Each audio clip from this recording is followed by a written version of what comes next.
不要拦我，我要见官家。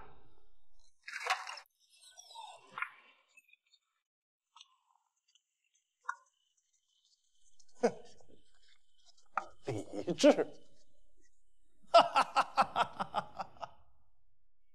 太后何曾把李治看在眼内？哼，官家成年之后继续霸政，甚至要滚服祭祖。他的灵场还要讲理智。八大王，太后薨逝，官家悲痛欲绝，不饮不食的在守孝。望八大王莫要打扰官家行人子之孝。人子，人子。吕姐，你在说什么？你说谎话！你不怕犯欺君之罪？你不怕天上的先帝、各方神明惩罚吗？还有你王曾、你晏殊、李迪，都犯了欺君之罪，都应该受到祖宗的责罚。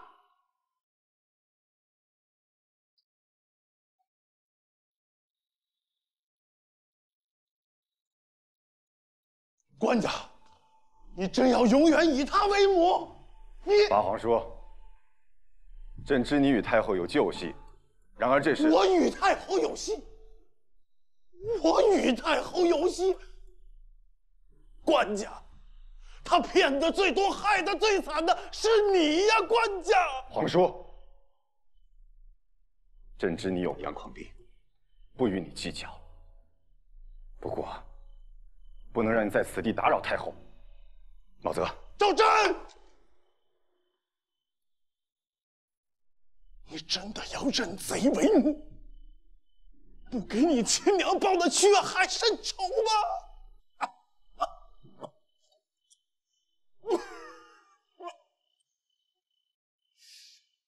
你们谁再敢跟官家说太后是生他之人？御姐、王曾、晏殊、李迪啊！八大王，这是太后的灵前。太后乃先帝指定的皇后，是先帝指定的皇子之母，先帝指定她辅佐官家。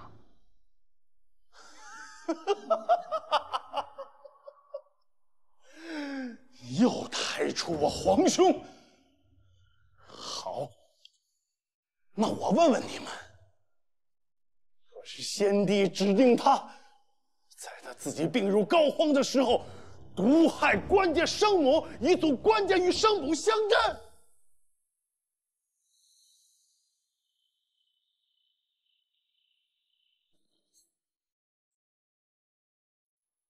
官家不得认亲娘，便是他下的毒手。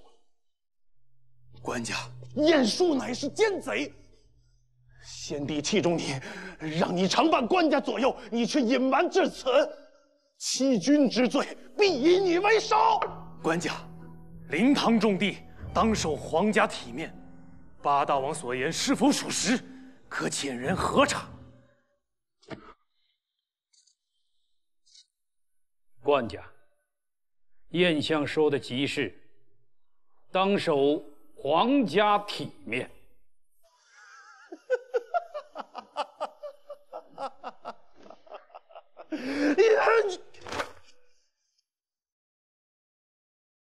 皇叔的阳狂病又犯了。茂泽，送皇叔去福尼殿休息服药。朕守灵期间，务必照顾好皇叔，不得再出乱子了。是。八大王，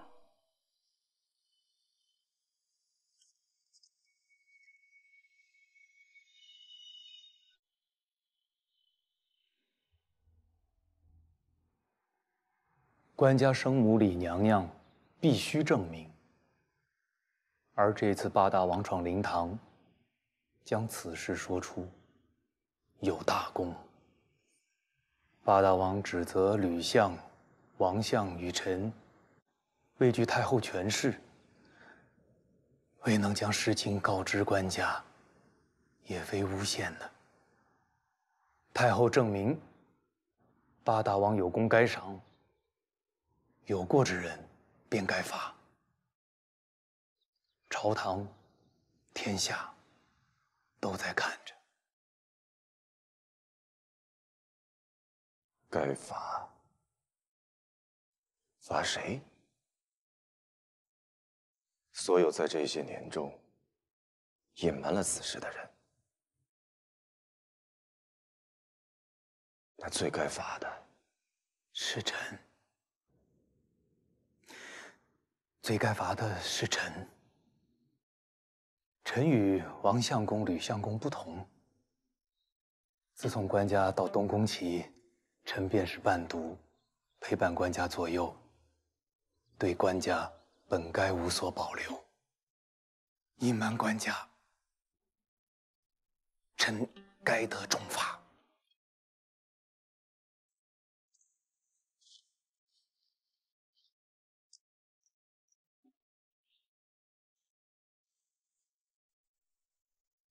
陛下从前并不知生母事，臣乃近臣，畏惧太后权势，知情不报，以致官家始终没能对李娘娘尽孝。臣有失忠诚，若仍办君策，怎能震慑贪权小人？臣恳请官家降罪贬黜，提拔忠直耿介之臣，譬如范仲淹等人，以办君策，以为直臣安民心，正世风。先生，天下人皆知，官家不知生母事，未能尽孝，乃因近臣怯懦，不敢明言而至。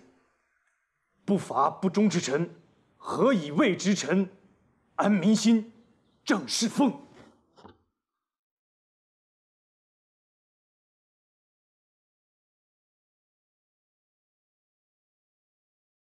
天下人皆知，朕不知生母事，所以不能尽孝。天下人皆知，朕不知生母事，所以不能尽孝。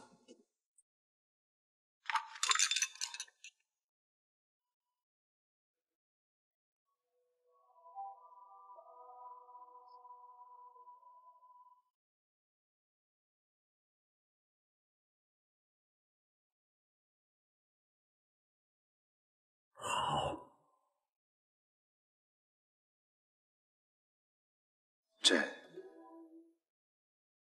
提拔忠诚直臣，贬黜县丞，以为直臣正世风，安民心。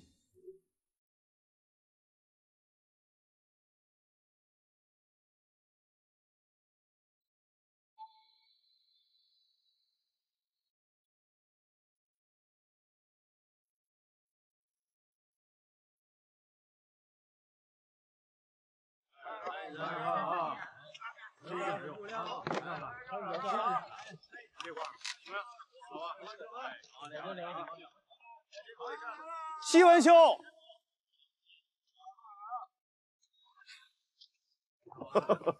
叶属下，你怎着知道我搭这条船呢？啊？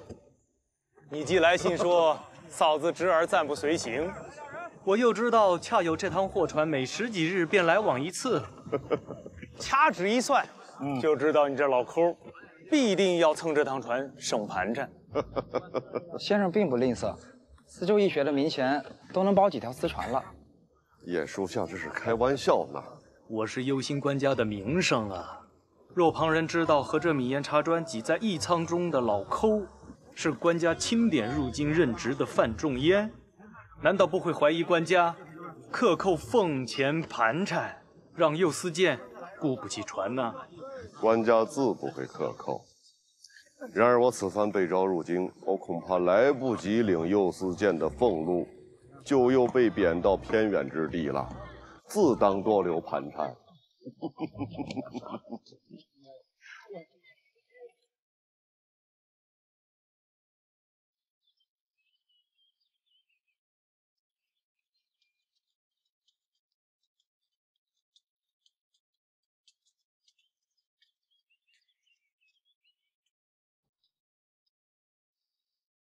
茂泽，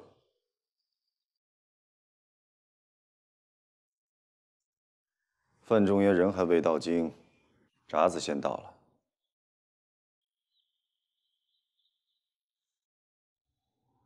臣符闻，近日宗室近臣报官家非太后亲生，有恭维旧人正事。而后言事者多论太后之非。臣以为。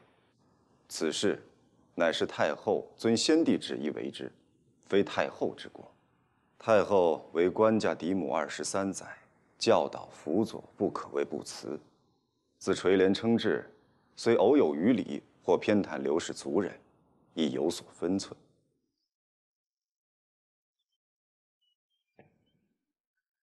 当年众臣皆畏惧太后，冲撞太后的是他范仲淹。 如今，言官纷纷上奏，弹劾太后的为政过失，死命维护太后的还是他范仲淹。晏先生说他是忠诚直臣，倒真没说错。如今，外面有关官家身世的流言，确实很多。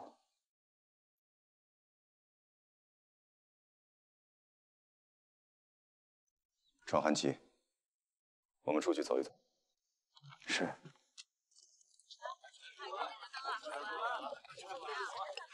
这没过几年，国王驾崩，王后垂帘听政。小国王是聪明人子啊，再稍稍的。说书人常常将国朝故事胡乱改个3、5分，再胡诌个地名，真真假假的编下去，只好放权。 不久，便抑郁而死。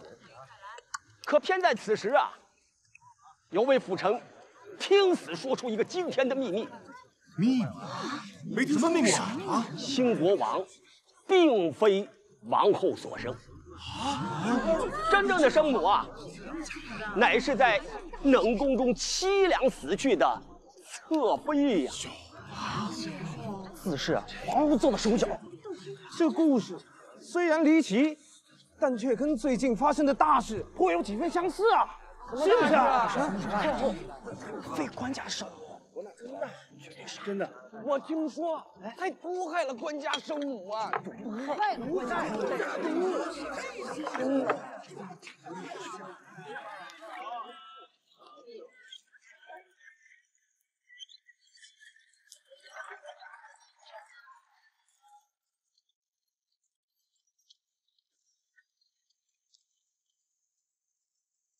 官家，臣万死。臣想讲几句不当讲的。不当讲便不要讲。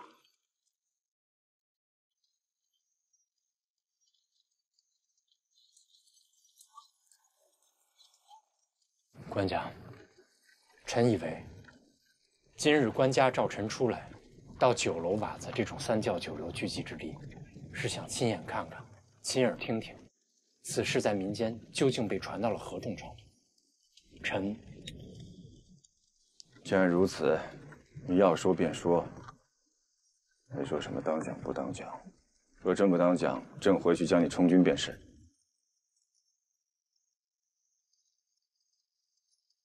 官家，当年是先帝将刚出生的官家归于太后，使内外皆以太后为生母。 先帝必有先帝的考量，太后也是遵旨而行。而如今谣言四起，越传越是离奇。若百姓信李娘娘是因此被太后陷害毒杀，那等于说先帝昏庸，不识人，不明是非，有伤先帝圣明。而如今，八大王大闹灵堂之后，越来越多的官员纷纷上书弹劾太后的德行、才能，进而诋毁太后临朝称制时的政策法令。而那些出自太后的诏令，如今已成了四海法度。官家才刚亲政不久，若是政令颠覆，是得有多大动荡？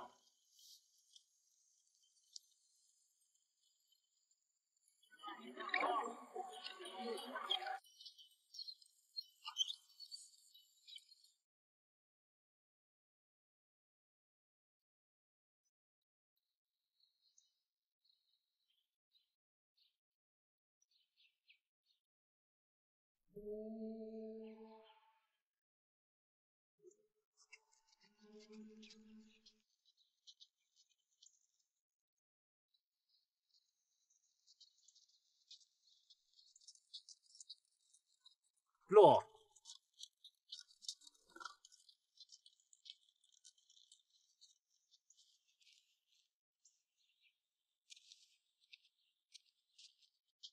皇叔与堂兄堂弟这是在此等了朕一夜吗？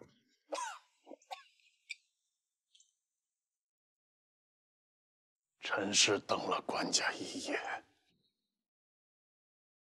臣只想问官家一句：官家的生母是真不准备生了？官家被蒙蔽多年，是要继续当自己是刘娥亲生的吗？官家的生母惨死死后匆匆下葬，官家连成娘都没叫，就要放过毒害他之人，滔天的罪就了。朕生母乃是李宸妃一事，朕近日与多位朝堂旧臣、宫内老内侍老宫人求证，稍后自有交代。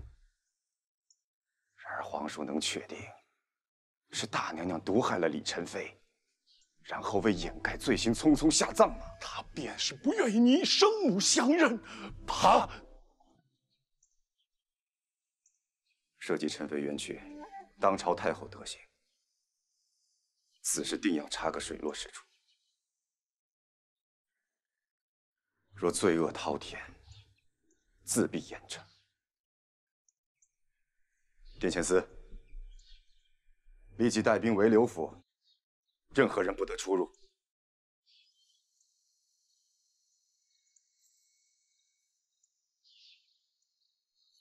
西文兄若是明日就又要被贬出京，今日便由我做东，去趟清风楼，吃顿羊羔酒，炙獐子、脆颈巴子、切盘兔，再来份羊汤，一定不能让你白白进京一趟。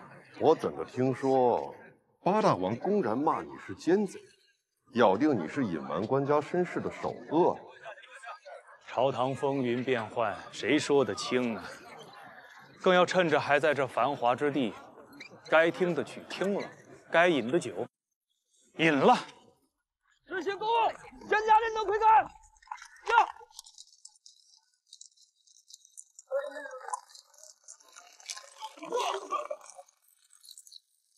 这是官家身边的张茂和呀！殿前司和侍卫亲军一起出动，这是什么鼓舞啊？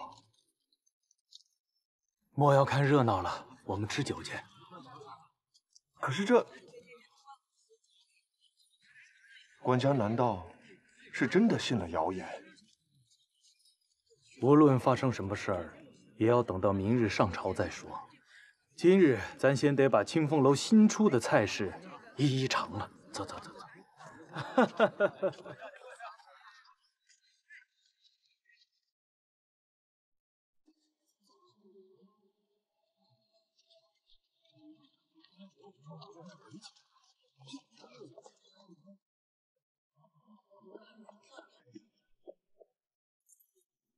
这是殿前司为了彰显太后的娘家，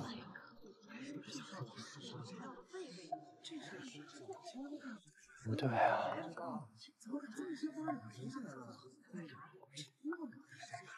不能啊！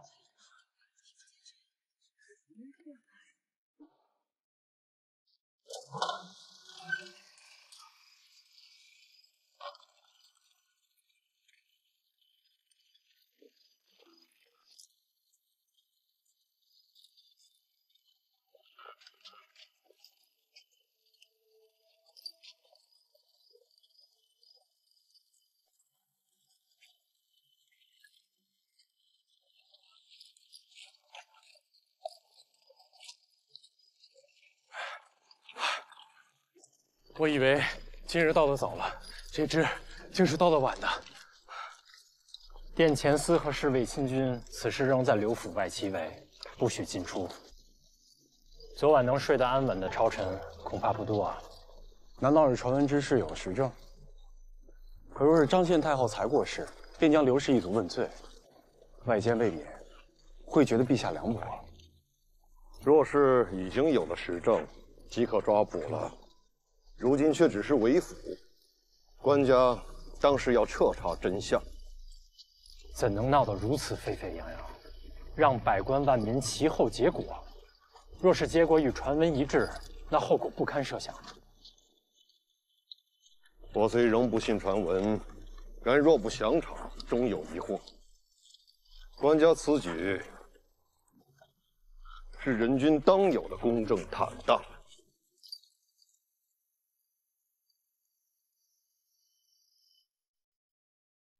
太后薨逝之后，八大王告知朕，先帝宸妃李氏，方为朕生母，亦得旧时近臣公平正事，朕不胜伤痛，自愧未尽人子之礼。而数日之后，宫禁之内，群臣之间，竟流传朕生母李氏死于非命，丧不成礼。朕昨夜就朝野民间所谓毒害之传言，询问于翰林医官院，是否可由验看的方法。卿言需开棺验看遗体。朕思虑整夜，此事牵扯诞育朕之人和养育朕之人，任谁蒙冤，亦或声名被无辜玷污，都是皇家之辱。皇家无私事，事事关乎天下。此事是疑案也罢，谣言也罢，误传也罢，便在今日，在群臣百官面前澄清于天下。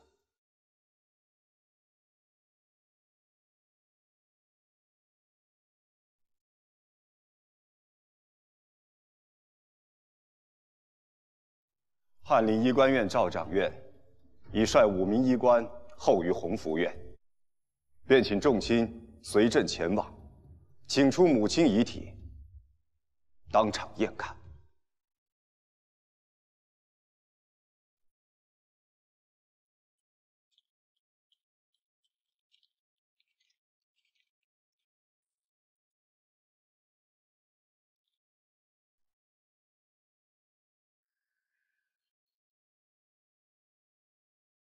便请舅舅八皇叔随朕，带同太医亲入弘福院，请母亲子宫查看验证，母亲是否遭人毒害。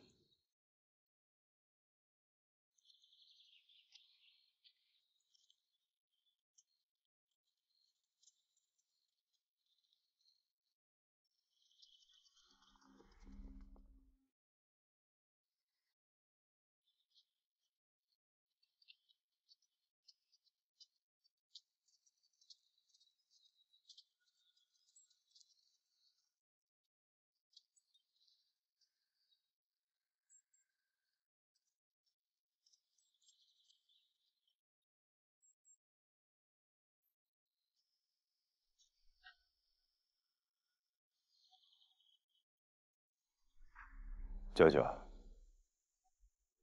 请您对诸位朝廷大臣说出方才将母亲棺木请出天井后之所见。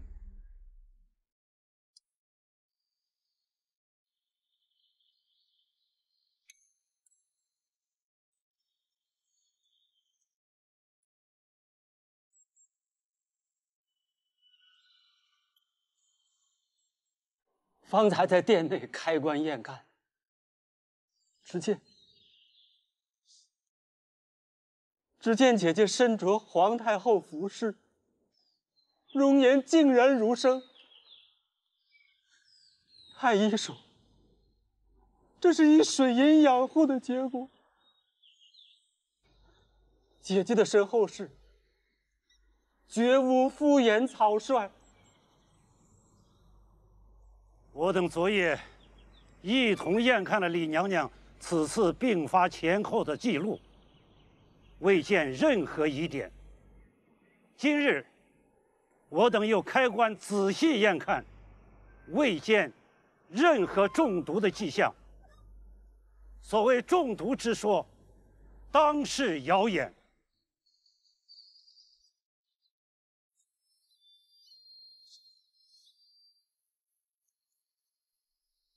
可见传言岂可轻信？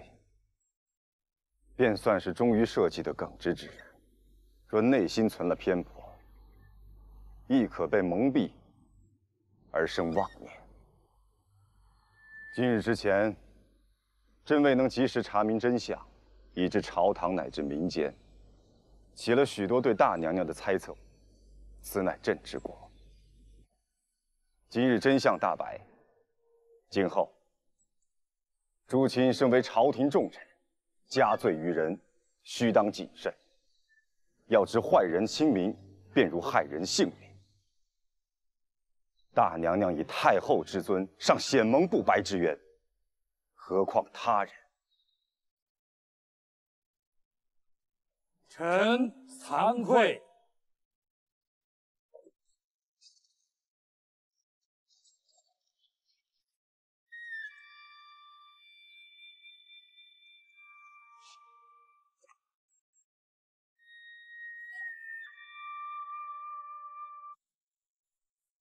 朕当亲向大娘娘悔过，谢罪。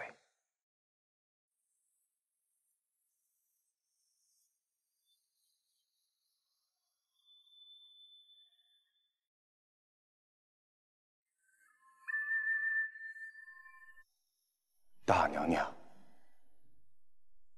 此生分明也。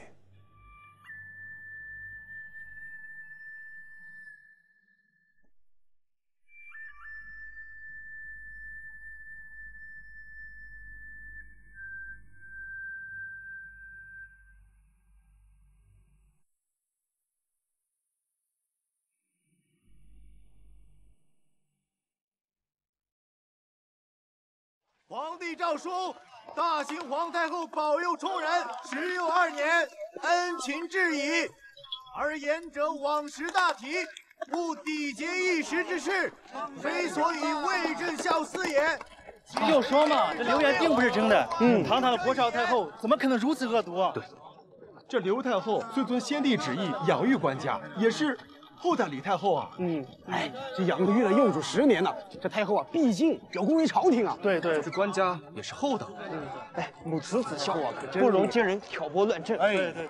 皇帝诏书：大秦皇太后保佑充人时又2年，恩情至矣。官家下这封诏书，西文兄的进谏功不可没呀。太后掌权时不畏权势，太后过世后不揣测军心，落井下石。西文兄乃真君子，本分而已。却未想到，竟是范某送童书出京。正是刘忠去监，陛下英明。范某又不是呆子，太后之事，无论是当年还是现在，你都是为了顾全大局。陛下的生母李太后得回了应有的名分，两后并立，得伴先帝左右。陛下之心也可稍慰。陛下幼年登基，至今日，终于亲揽朝政，才艺侥幸。如今，朝堂有忠直之臣如西文、于安道，又有永叔、智圭、君摩，才子能人云集，君臣一心，定能给天下百姓一繁荣盛世。叔与兄就此别过。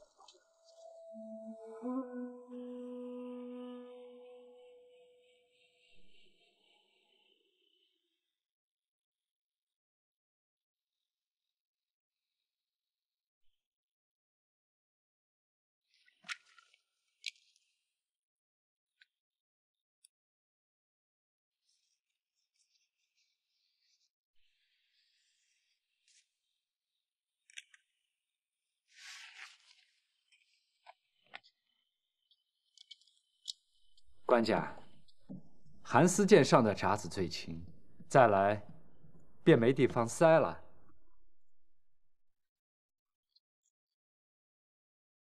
智圭走遍东京酒楼14，点心铺子、果品摊子，一份奏章比一份肯定。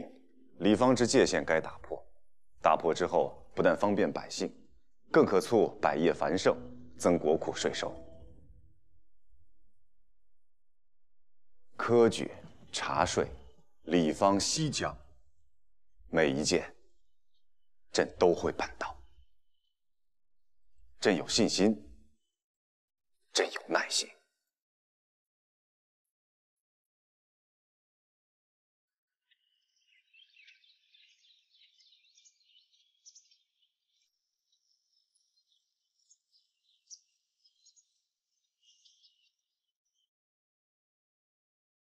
上次托严先生给吕相公带的话，可是带到了？带到了。吕夫人说，多亏有2位娘子替相公听着看着，否则便受了小人所害。啊，吕夫人托小人给2位娘子带了礼物呢。那位莫不是傻的？竟然对官家说，吕相公也是谄媚太后的奸人，应当贬黜。你们2人竟敢勾结内臣！躲在这儿说什么呢？娘娘饶命！娘娘饶命！娘娘恕罪。臣妾2人摘花遇上了途经花园办事的严先生，不过是讲了几句闲话，没有旁的，并没有娘娘口中所说的勾结。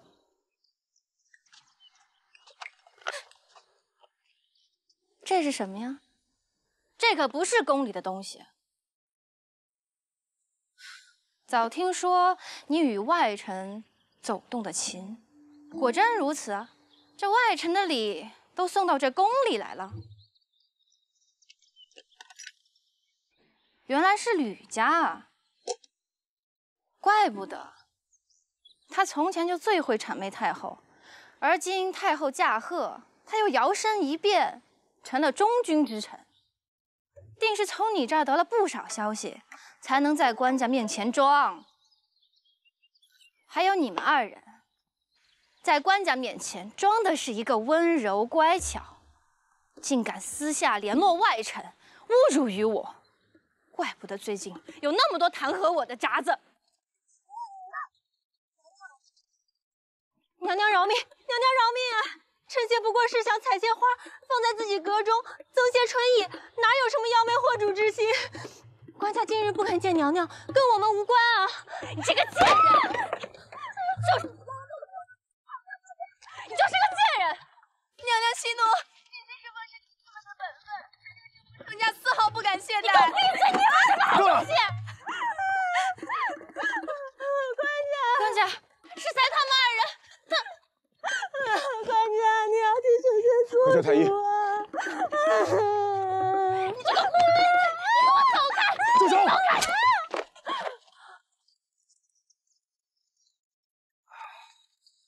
官家，不是臣妾，是这个戒指。哎呀，快传太医！快传太医！官家被皇后打伤了！官家被皇后打伤了！别叫了，郑无碍。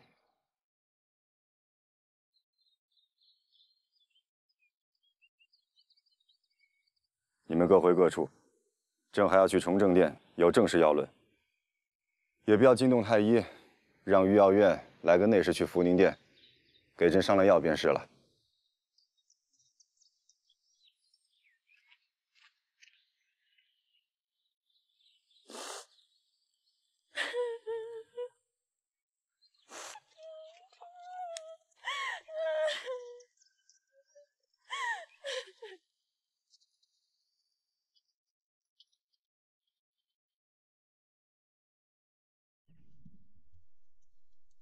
吕相公，严副都知要小人来跟吕相公说，官家可能稍晚些过来，请相公稍等一阵。官家可是有其他要事啊？严副都知说，皇后责骂尚美人跟杨美人结交外臣，说是要治罪，不知怎的竟然还动手了。官家刚好路过。 去阻拦，却让皇后给伤着了。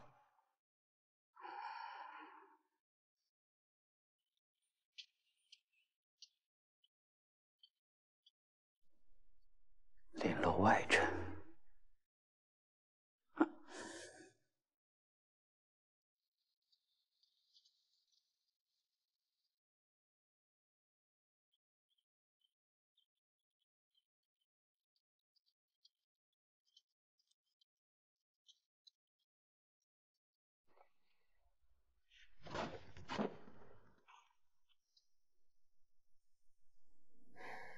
今日找吕相来，是为商议官员考绩事。陛下脸色甚差，身体可有不适啊？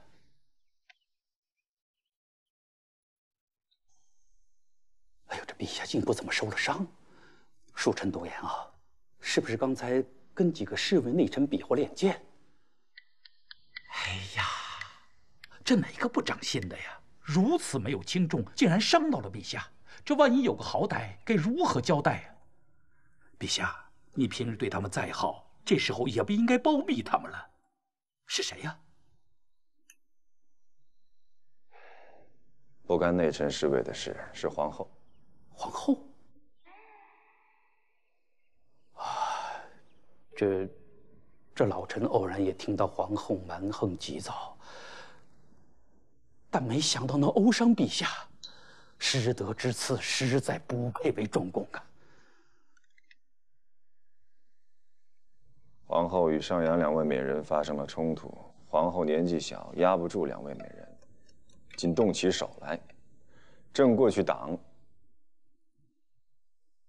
她也并非故意伤朕。陛下，这…… 皇后刚入宫的时候年纪尚小，不懂宫规法度，但如今做皇后数年了，却因为嫉妒和低位嫔妃发生冲突，见陛下来了还不收手，竟然伤了陛下。还有，陛下大婚这么多年还无子嗣，还不是因为他善妒凶横所致吗？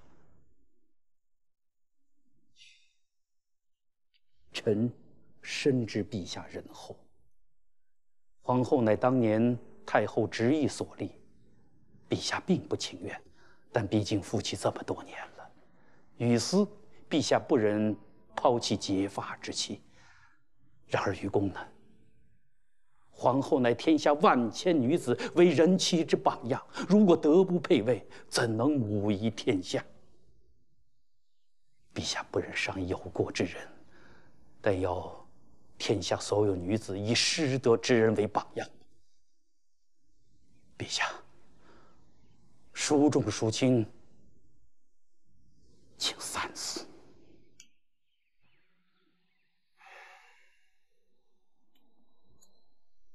国士才德，却不堪母仪天下。曹诏：郭氏入宫9年无子，愿入道。特封为静妃，御经冲妙仙师，赐名清雾，别居长宁宫。陛下因为皇后多年无子，起义废后，臣等以为不妥。吕相为何斥有司，不受台谏章书？皇后并无大过，不可废。官家应早息此意，不可使闻于外。请吕相受台谏奏书，上呈官家。帝后犹如人臣之父母，父母不和，人子难道不该劝谏调和？父要休母，人子岂能不劝呢？自古废后皆是昏君所为啊！先朝自有明君废后之先例嘛。吕相公是指汉光武帝废后吗？汉光武帝是明君，然废后一事，乃光武失德，何足效法？而其余废后之事，皆全是昏君所为。陛下有尧舜之仁厚，吕相公却要让陛下效法昏君所为吗？此事陛下心意甚坚，此事又值陛下盛怒，我吕某也不敢冲撞陛下。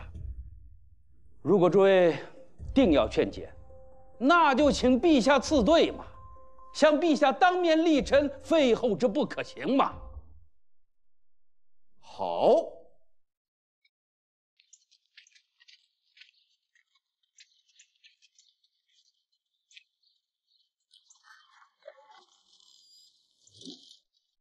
陛下，臣恐到府，请陛下辞对。陛下开门。陛下，陛下，臣等认为皇后无大过，废后不妥，请陛下辞对。请陛下辞对。开门！开门！日头火辣辣的，几位台谏官在那儿叩门高喊前对，都已经喊哑了嗓子。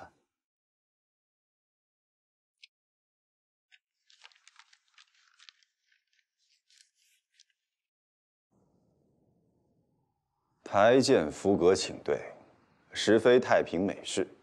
范仲淹、孔道辅等屡次出言犯上，如今更大失体统，丢国朝颜面，不堪为朝廷重臣。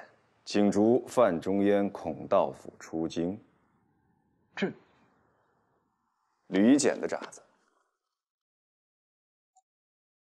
可是，他记恨郭氏说吕夷简亦奸邪，先归附太后，后谄媚官家，定要报复。说出口的却全是家国天下的大道理，不受台谏章书，一边所愿草诏废后，一边让他们在日头底下叩殿门失体面，再以此为罪，这是把台谏当傻子耍，将朕当孩子哄。太后新丧，晏殊、夏竦皆贬，再一举废了曾与他有怨的皇后。吕夷简颇有些想做权臣的架势。那已经所愿草诏，官家，是否让臣调动皇城司的人手？干什么？再去围了学士院，扣了吕夷简？没什么。此次吕夷简力主废后，虽是私心，但郭氏才德性情，确实不堪为中宫。以前有大娘娘在时，她胡闹便胡闹了，我躲着她便是。可如今让她来主持后宫，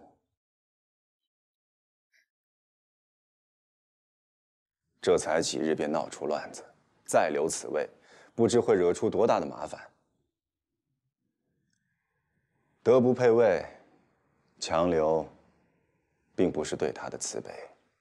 开门，请陛下辞对，请陛下辞对。执政拒收台谏，进谏奏书，臣请陛下辞对。开门，陛下，废后乃是昏君所为。陛下，皇后不可废呀，不可废后。陛下，陛下，开门！你不可效法，背后是昏君，背后来看昏君在哪里？不可效法，背后是昏君。我要见陛下。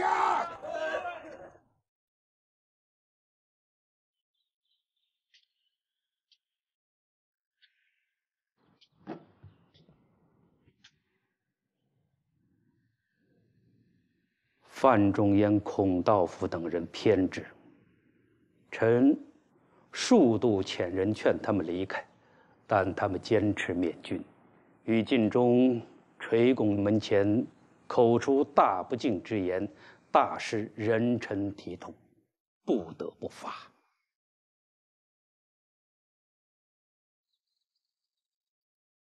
陛下，如果范仲淹等人得不到惩罚，大臣们都看着呢。他们以忠直之名胁迫君上的口子一开，好，吕相说的有道理。但还有一件事，李迪他们说的也有道理。说到师夷，上阳两人过错更大，以色诱君，以宠而犯中宫，结交外臣。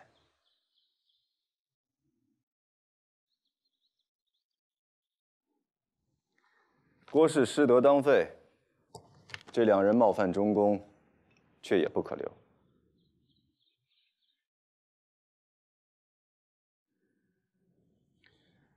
三人一起出宫，但是吃穿用度上，茂泽，你照看一下，不可怠慢了。是。吕相，还有什么要议的吗？啊，臣告退了。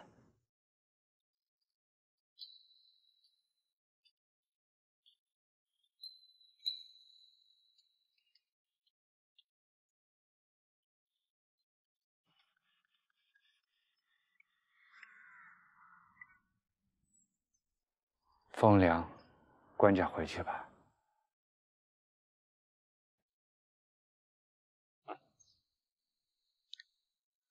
朕不能再让德不配位的郭氏主持后宫。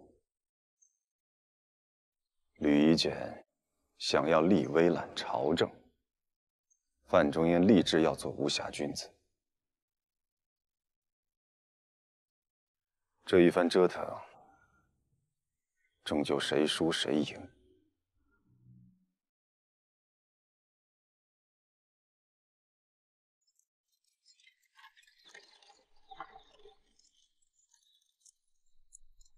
车中可是范希文啊！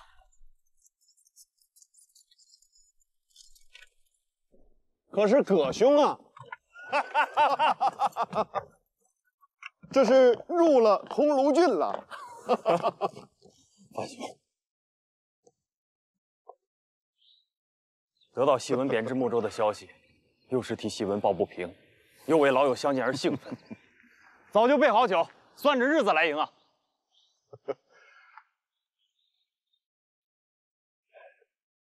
桐庐郡之美，这是名不虚传呐。范某虽因进谏被贬，官家却选了这么个好地方。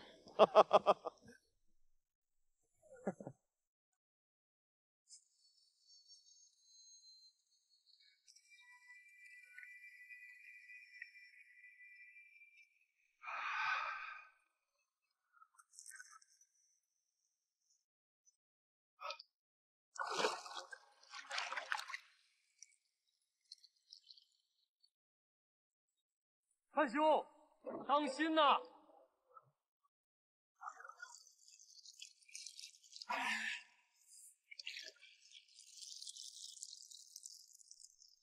被贬而能有如此心境的，怕也只有他范希文一人啊。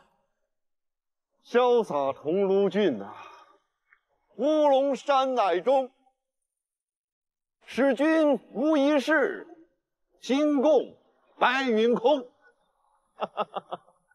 潇洒桐庐郡，开轩即解言，劳生亦何幸，日日面青山。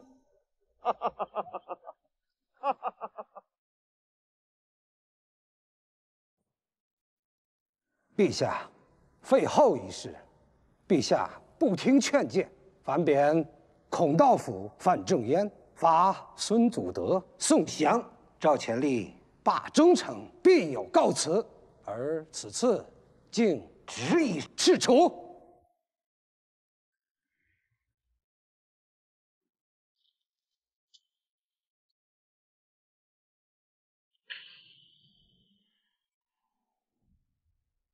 臣以为，太平之时，谏官御史，符格胁迫君上，不合臣意，论罪罢黜最恰当不过。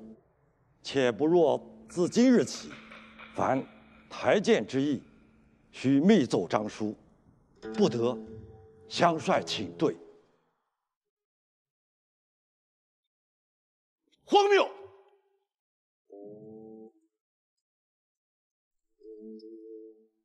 自太祖至先帝，凡70年，未曾有废后之事。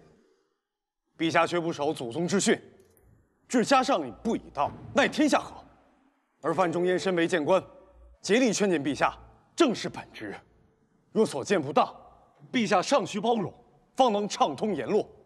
何况仲淹所见，大快万人之心，陛下何故对之？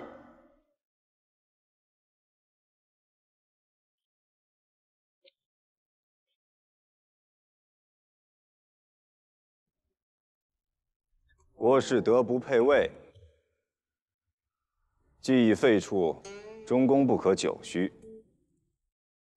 众卿可曾替朕考量过中宫人选呢？官家英明，如今选立贤后，统领后宫，方为正道。近日来，台谏的弹劾札子少了不少，都是在操心皇后的人选，暂顾不上其他事了。这确是如今所有朝臣最关注的大事。官家当时提出尽早立后，心中可否有人选？朕娶妻，何时也不是朕的私事。从前太后是选她压得住的儿媳，如今是朝臣，选天下人想要的国。朕提出早立中宫，只是因为只有立中宫，方能终止废后风波。不过是废了一位担不起中宫之责的皇后，余波竟建成党争。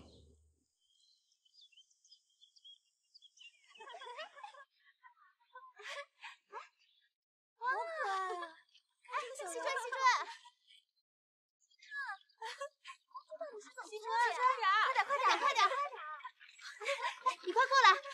好厉害呀！怎么动的？哎，喜春，你快点！喜春，你快点！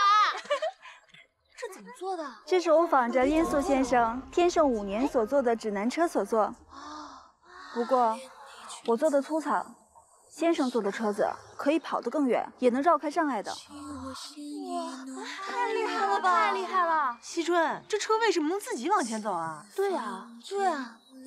它为什么能往同一个方向走啊？为什么？你看它。哇，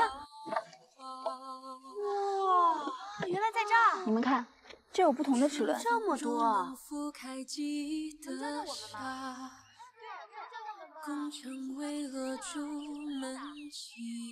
毛泽，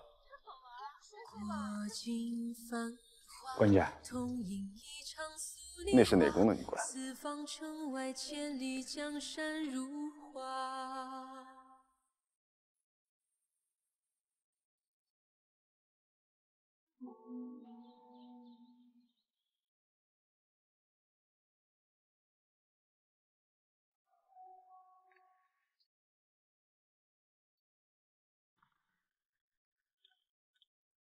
官家，陈惜春姑娘到了。嗯。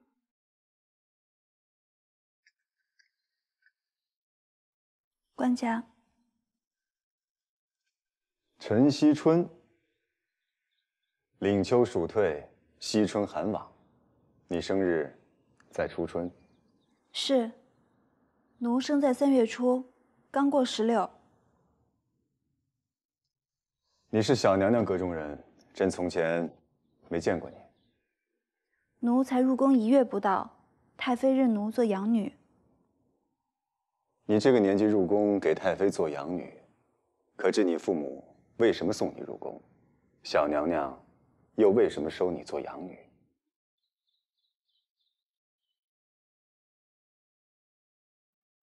他们希望我以后能被选做官家的娘子。那你自己呢？你自己愿意吗？女子总要嫁人的，若能嫁给官家，自是无上尊荣，光耀门楣，且富贵一生。官家仁爱厚道，况且又年轻。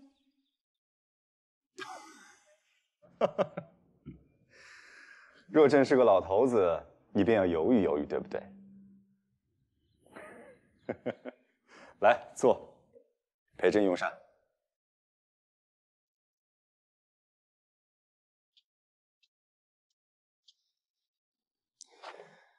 给朕讲讲，你一个女孩子是怎么懂得那些机阔的？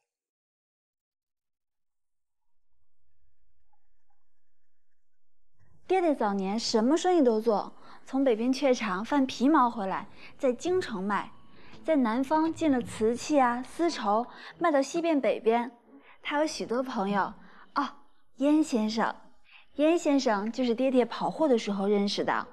爹爹说，燕先生当年找了几种瓷石都不满意，是爹爹帮他找到的。后来他与爹爹成了朋友，见爹爹也喜欢机械，便送了些图纸给爹爹。再后来呀，你看这会向南跑的车子，还有那些好玩的物件，马车呀、木船呀，都是爹爹照着他的图纸，带着我一起增增减减的做出来的。你爹爹跑生意，你便就跟着他居无定所。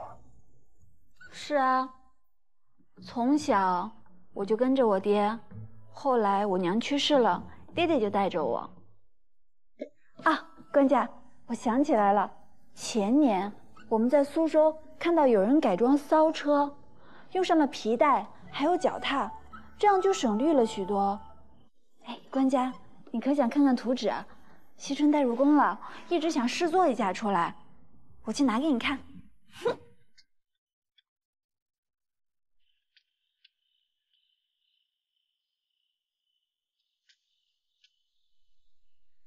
官家，惜春不懂规矩，失礼了，官家莫怪。你一定还带了其他宝贝进来，不如今日便带朕都瞧一瞧。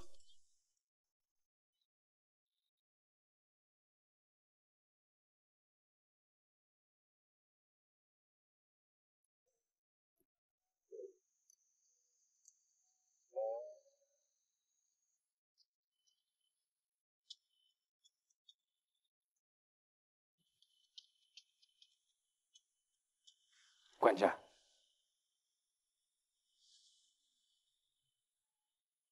小娘娘叫你去，说了什么吗？太妃也没有说什么，只是有一些不解。小娘娘是看着我长大的，她料定我会喜欢惜春，可她不明白我为何不让惜春侍寝。官家不喜欢惜春姑娘吗？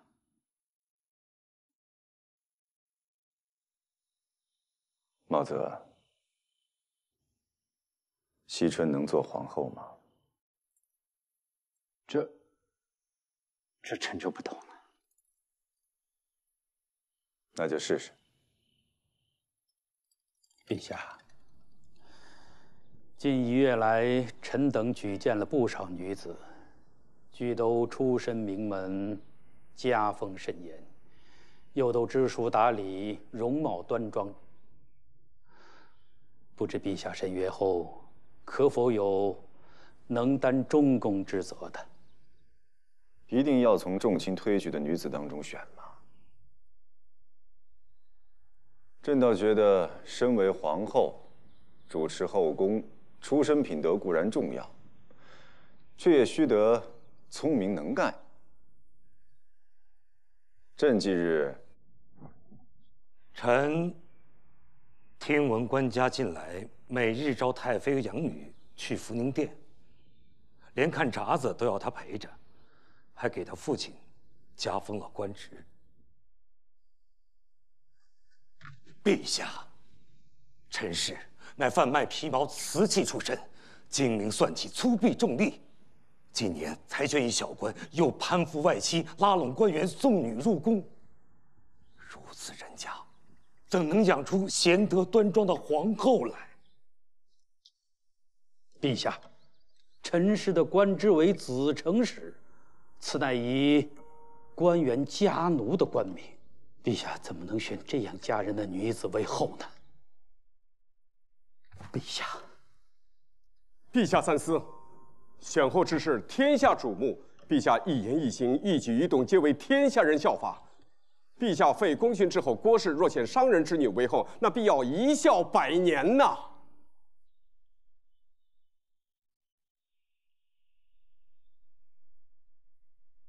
众卿对后宫之事当真是了如指掌啊！众卿也真是辛苦了。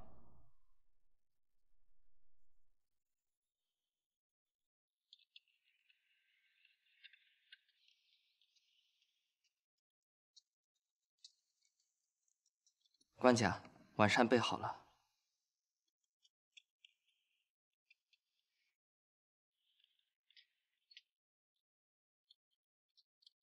官家，陈姑娘说她给金丝雀做了新的鸟笼，请官家有空时候过去瞧瞧。金丝雀。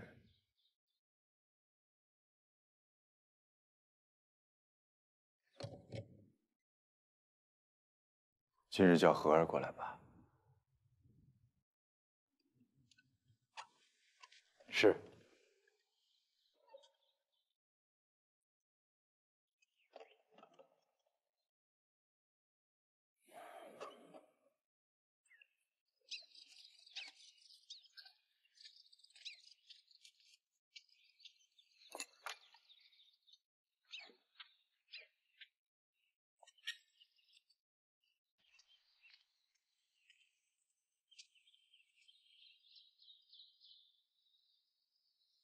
官家说什么？他会来吗？他有召我过去吗？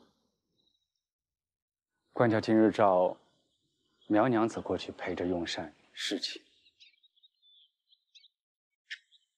苗娘子，她已然是官家的娘子了。姑娘知道，官家有不止一个娘子。不久之后，还有一位正位中宫的皇后娘娘，在后宫，所有的娘子都要服从皇后娘娘，严守尊卑。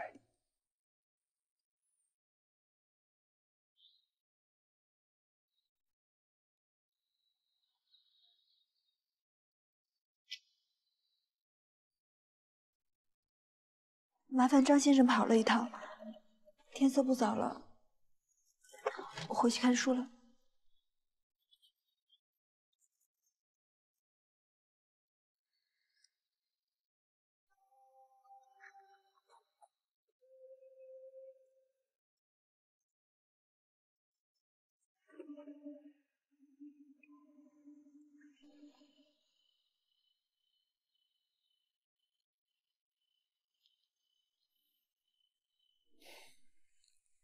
你在这儿陪着我闷不闷？陪着官家怎么会闷呢？荷儿在阁里的时候也是这样，做一会儿点心，再抄一会儿女诫，再做女工，一天也就过去了，也没觉着闷。荷儿，怎么私下也不叫我六哥了？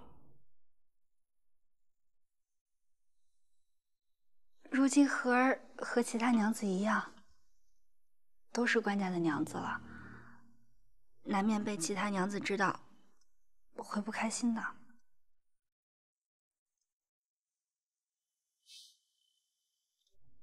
不平则怨。大娘娘教导你的。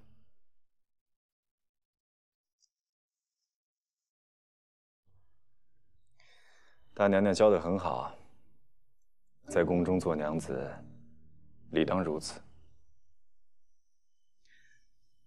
我虽心里偏着你些，却并不总能顾全道。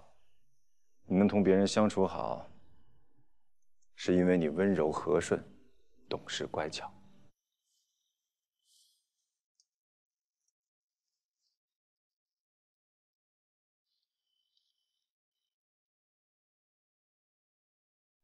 曹氏出身名门，祖父曹彬早年追随太祖，位列开国名将，辅佐三朝，官至枢密使。为人仁和谦逊，朝堂上从不论人过失，位兼将相，不以等地威势自缢于人。太祖曾赞吾任得其人矣。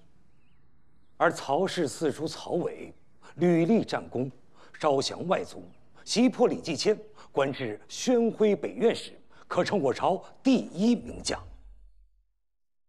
先帝曾言：“国朝将相家，能以声名自立，不坠门阀，唯礼访与曹彬洽耳。”朕虽不才，国史我还是熟悉的。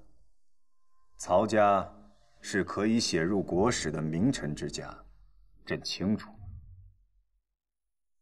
陛下，臣所以推荐曹氏，并不只因他的家世。陛下那日言道，主持中宫，才能与德行同样重要。臣等得知，曹氏聪慧异常，虽自小生在武将之家，却熟读诗书，且从名师指点。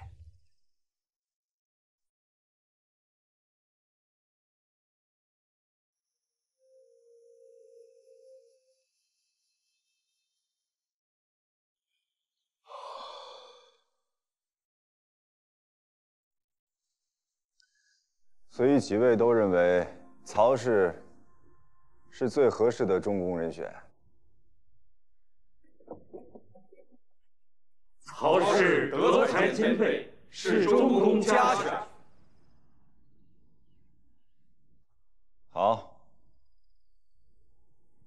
那中书就议一议，然后看看言官还有什么进谏。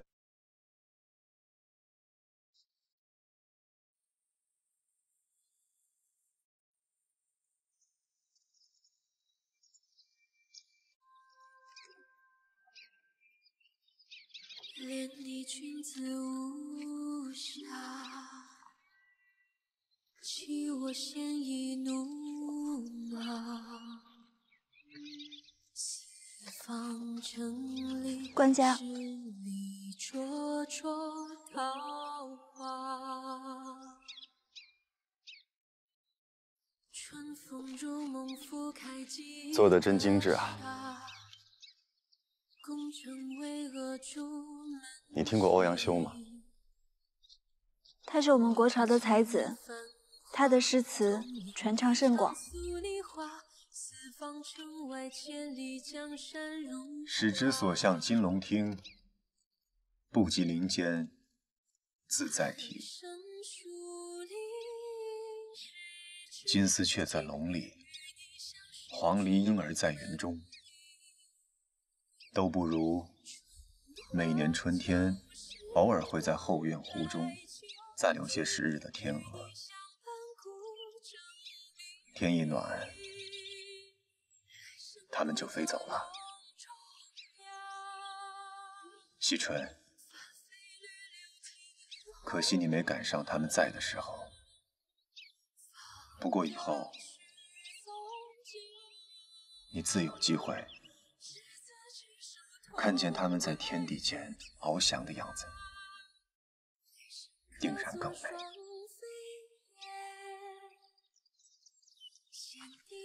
惜春喜欢官家。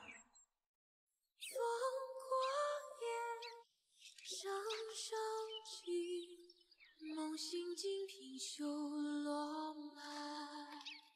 中书已经议定皇后的人选，方方面面都是照着国母的标准去比对。他们觉得这个曹姓女子最适合做朕的皇后。过几日，台谏若无异议，朕便要大婚了。执子之手，同归家。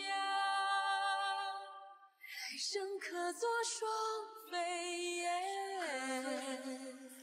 携你护出羽衣裳。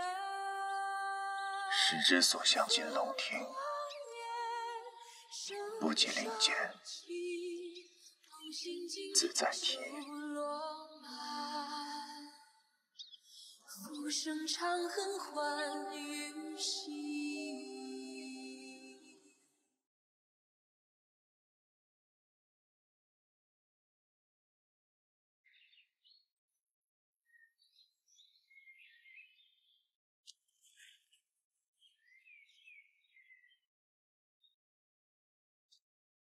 我看着没红，才趁荷儿的清丽呀。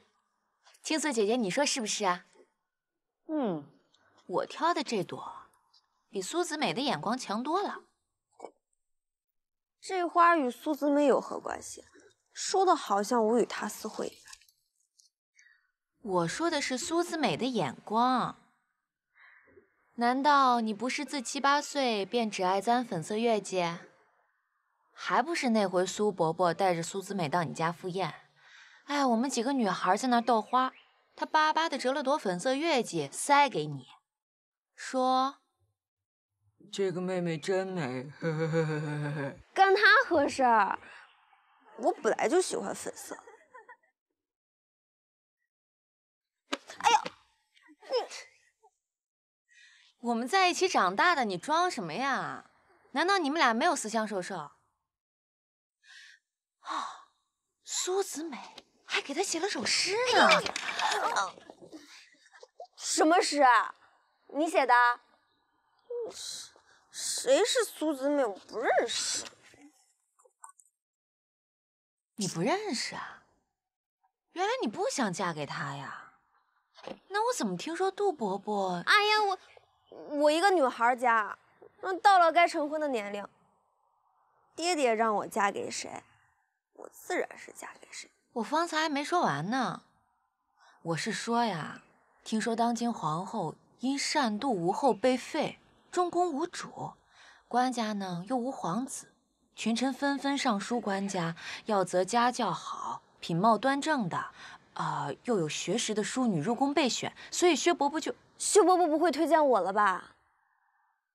啊？燕姐姐，你可听说过此事啊？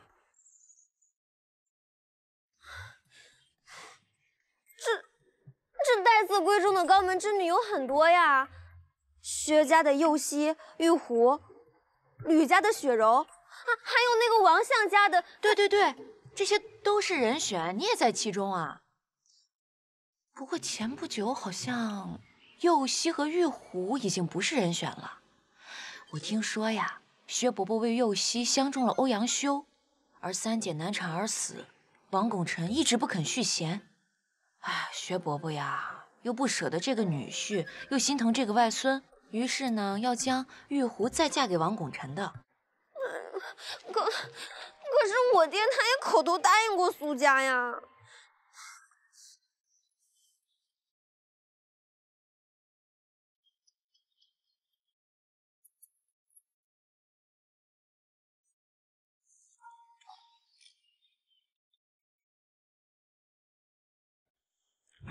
这个姑娘真美。是你说你不想嫁给他，又不是我。姑娘，宫里来人了，你慌慌张张干什么呀？我不喜欢粉色的。让你进宫当皇后。确实是让你入宫。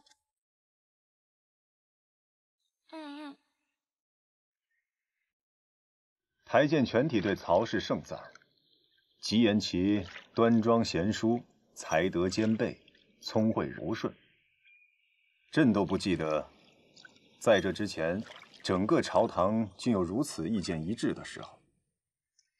再说了，18岁的姑娘养在深闺，就算她真有圣后之职，怎么满朝堂的大臣都知道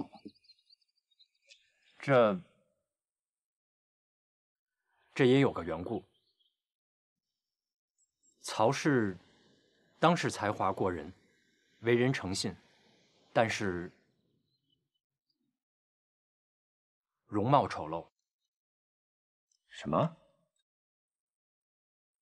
曹氏其实曾许人，是其祖父当年定下的姻亲，但是对方痴迷修仙，曹家便有些犹豫，便想办法要悔婚。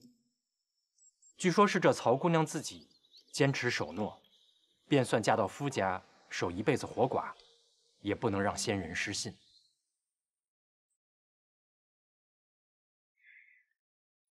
竟有这般志气，虽说让人敬重，但也委实不合常情。不像是如花少女，倒像是已经守了多年寡的刚烈妇人。官家，好好，确实有志气。然后呢？她嫁了，群臣竟一致举荐一位。大婚当日，据说他那位夫君也入了洞房，但是一见他，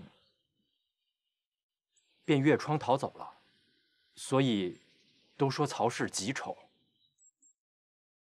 然而他那位夫君逃婚，他却一味哭闹，求公婆做主，二位抱怨，写了离绝书，上了堂之后请求公婆见谅，行了大礼，便自行回了娘家。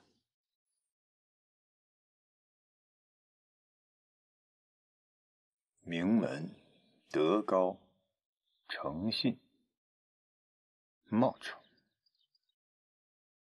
为人诚信，遇事沉稳，而且貌丑不致祸君。貌丑不致祸君，貌丑不致祸君。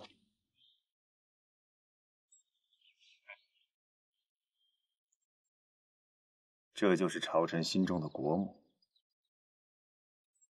好，就让他们议。如果真觉得这个是最适合的，朕便立这个为人诚信、遇事沉稳、貌丑不致祸君的女子为后。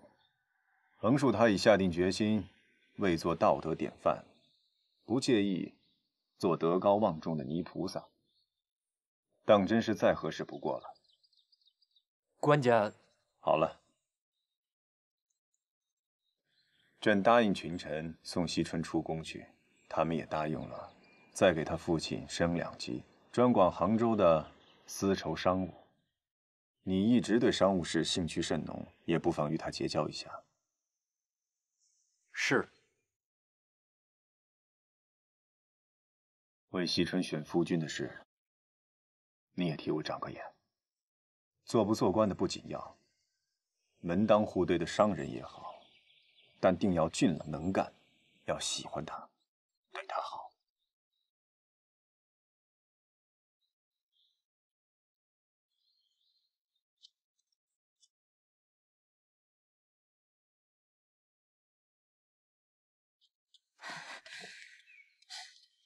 怎么样啊？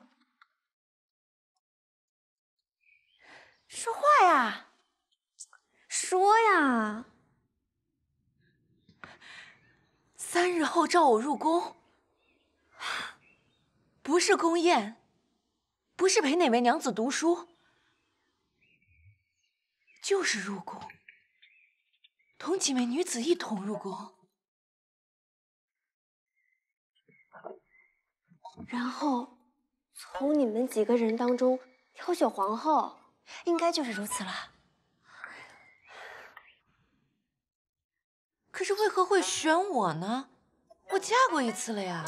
那又不是你的错。我看那个人8成就是个傻子。恒儿，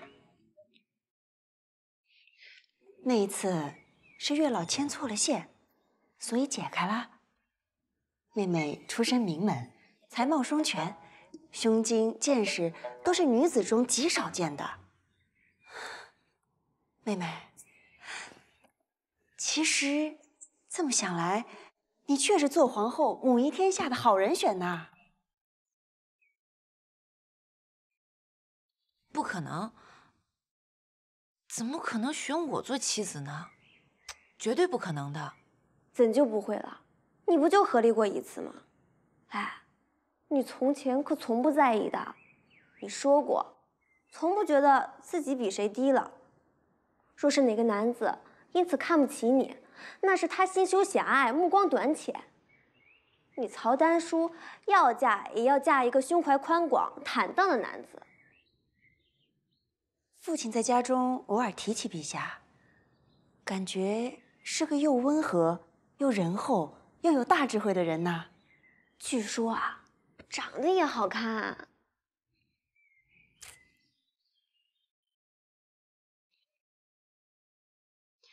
哎，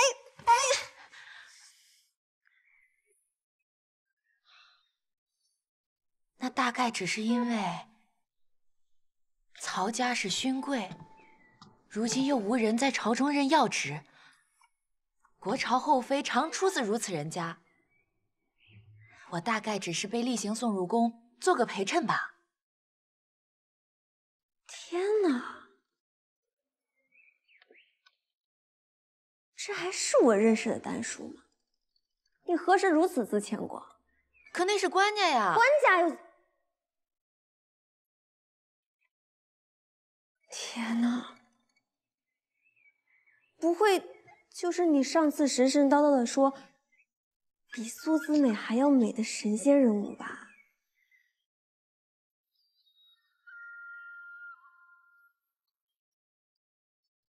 真的？